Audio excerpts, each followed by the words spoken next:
है, अगर वो साधु का रूप धारण करके आ जाए तो उसको कालनेमी कहा जाता है। अंदर से निशाचर हो और बाहर से साधु हो, कालनेमी। कालनेमी की चर्चा उन्होंने की, हम लोगों ने उनसे पूछवाया कि बता दो नाम कौन कौन है, क्योंकि तो मुख्यमंत्री हो, आपके पास तो LIU है, IB है, इंटेलिजेंस है और बाकी मुखबिर भी बहुत रहते हैं अनऑफिशियल, पत्रकार लोगों के माध्यम से भी सूचनाएं सब मिलती रहती हैं। आपको तो पता ही होगा कि कौन कौन कालनेमी है, उनकी सूची जाहिर कर दीजिए। क्यों?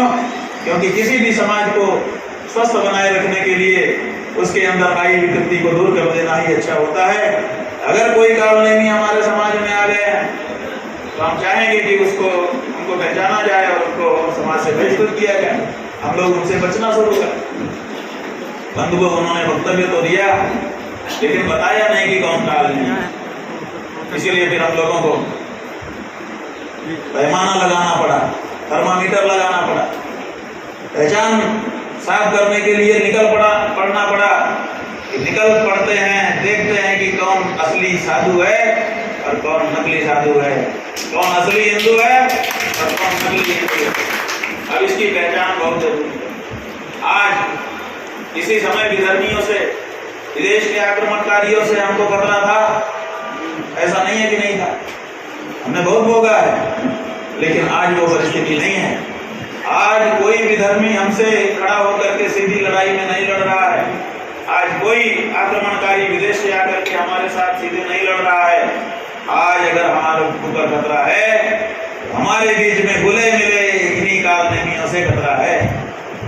और इसीलिए बहुत जरूरी है कि ऐसे कालनेमियों का पता चले। तो हम लोग एक की यात्रा लेके इसलिए निकले हैं, इसी से पता चले। आप कहेंगे इससे कैसे पता चले? ये गविष्टि माने गौ रक्षार्थ धर्म युद्ध। तो युद्ध में होता क्या है और युद्ध अनिवार्य क्यों?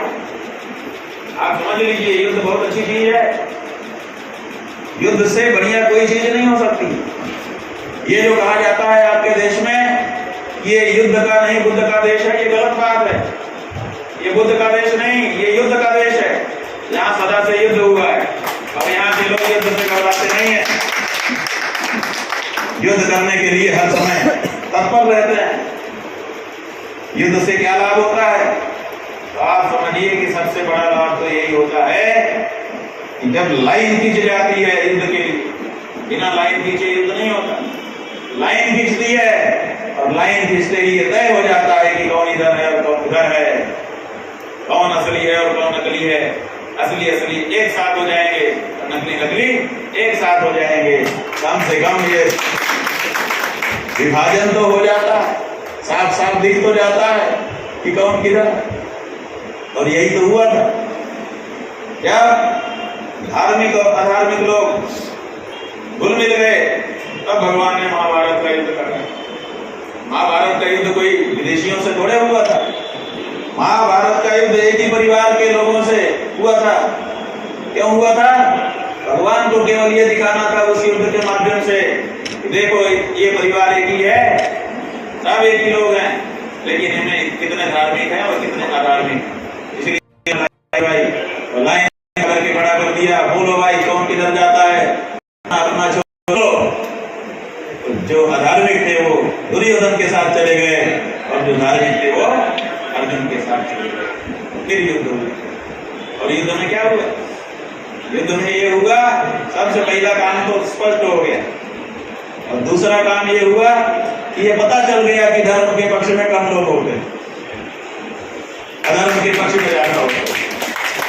इसीलिए दुर्योधन की सेना 11 अक्षौहिणी पहुंच गई, तो पांडवों की सेना 7 अक्षौहिणी तक ही रह गई, लगभग आधी। इसका मतलब है कि साफ हो गया कि जब धर्म और अधर्म का युद्ध शुरू होगा तो धर्म के पक्ष में कम लोग आएंगे, भीड़ नहीं आ सकेगी। इसलिए जहां भीड़ दिख रही है तो जहां भीड़ नहीं दिख रही है, इससे भी आप आकलन कर सकते हो कि असल कहाँ है और नकल कहाँ है, धर्म कहाँ है और अधर्म कहाँ है।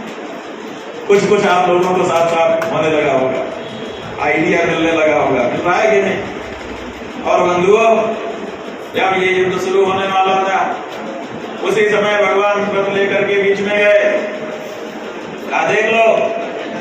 तो जब अर्जुन ने देखा, अरे इसमें तो सब हमारे चाचा जी, नाना जी, मामा जी, काका जी, फूफा जी, साला, संबंधी, अरे भगवान, युद्ध तो शत्रु से लड़ा जाता है, आप ये कहाँ हमको लेकर के आ गए? ये तो सब हमारे हैं। आज वो मौका आ गया कि आप उनको घोषणा कर रहे हैं। आपके जीवन की सबसे महत्वपूर्ण घोषणा है, हे देवताओं, हे किन्नरों, हे ऋषियों, हे सिद्धों, हे तपस्वियों, हे हमारे तीर्थों, हे कामतानाथ जी, सुन लो। आज हम बड़े शुद्ध मन से बोलिए, मैं अपना अपना नाम बोल दीजिए। आज बड़े शुद्ध मन से घोषणा करता हूँ, गाय मेरी माता है, मेरी गौ माता को जो कोई भी पशु कहकर अपमानित करेगा या पशु जैसा व्यवहार करके उनके जीवन को पहुंचाएगा।